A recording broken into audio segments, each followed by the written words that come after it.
Booth পরিদর্শন করতে দেখা গেল বিজেপি প্রার্থী দিলীপ ঘোষকে।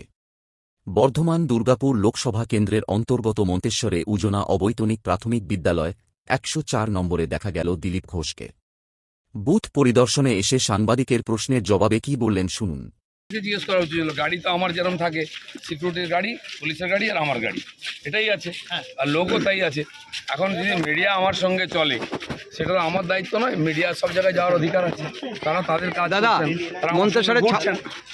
মন্তেশ্বরে যদি মিডিয়া না ঘুরে আমি কি করতে পারি? তো আটকায়নি, 4 ঘন্টা ঘুরছি আমরা। আমি জানি না কি গ্রাউন্ডে আটকাবে, কি অধিকার আছে। প্রেস মিডিয়াকে কেউ আটকাতে পারে না, দিলীপ ঘোষ ক্যান্ডিডেট, তাকে কেউ আটকাতে পারে না। এখন ওনার সঙ্গে যদি লোক না থাকে, উনি দাঁড়িয়ে আছেন একা রৌদ্রের ধারে, তো এটা তো চিন্তার বিষয়। আমি বললাম, এত বয়স্ক মানুষ কেন রৌদ্রে দাঁড়িয়ে আছেন, গাড়িতে বসুন, শরীর খারাপ করবেন না। ৫৬-৫৭ বুথে বিজেপি কর্মীকে বসতে দেওয়া হয়নি এজেন্ট হিসেবে এবং মারধর করা হয়েছে, কি বলবেন? এর আগেও কোনো এজেন্ট বসে দেওয়া হতো না, এই প্রথমবার আমাদের পার্টির এজেন্ট বসলো, আমি নিয়ে গিয়ে তাকে বসিয়ে দিলাম। চলো, দুজন এজেন্ট বসেছে, একজন টিএমসি, একজন নির্দল, সেও টিএমসি।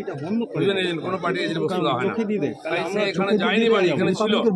আমি এসে আমাদের এজেন্টকে ভেতরে বসিয়ে দিয়ে গেলাম। আমি বললাম, এর সিকিউরিটির দায়িত্ব আপনাদের। লোক যেভাবে লাইনে দাঁড়িয়েছেন, ভোট ভালো হতে হবেও। আমরা চাই লোক ভোট দিক, কাকে ভোট দেবে তাদের অধিকার আছে। আর সব পার্টির যেমন পোলিং এজেন্ট বসে, সেগুলো এখানে বর্ধমানে হতো না। 5 বছর, 6 বছর, 7 বছর একজন ভোট দিতে পারেননি, তারা কান্নাকাটি করেছেন আমার কাছে। আমি দেখছি আজকে ভোটিং হচ্ছে, স্লো হচ্ছে অনেক জায়গায়, কিন্তু ভোট দিতে পারছে লোকে। আমরাও দেখছি শেষ পর্যন্ত সমস্ত ভোটার ভোট দিতে পারেন, সেই ব্যবস্থা।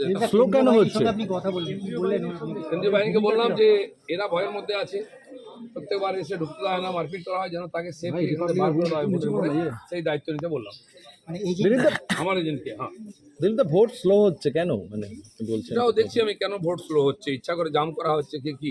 কিন্তু এখানে দেখলাম ভালো ভোটিং হয়েছে, 500 বেশি হয়ে গেছে, 40%-এর উপরে হয়ে গেছে। 1200 মন্ত্রী আজাদ আমার প্রতিপক্ষ, উনি দাঁড়িয়েছিলেন ওখানে রাস্তার ধারে। তো আমি যখন গাড়িতে দেখতে পেলাম, হাত দেখালাম, গাড়ি থেকে নমস্কার করলাম, উনি ডাকলেন। আমি গাড়ি থেকে নেমে গেলাম, ওনাকে নমস্কার করলাম। উনি আমার বয়সে বড়, ওনার সঙ্গে আগে পরিচয় ছিল, আমাদের পার্টিতে ছিলেন। তা আমি ওনাকে জড়িয়ে ধরলাম, বললাম যে রৌদ্রে দাঁড়াবেন না, গাড়িতে বসুন, কষ্ট করবেন না, শরীর খারাপ করবেন।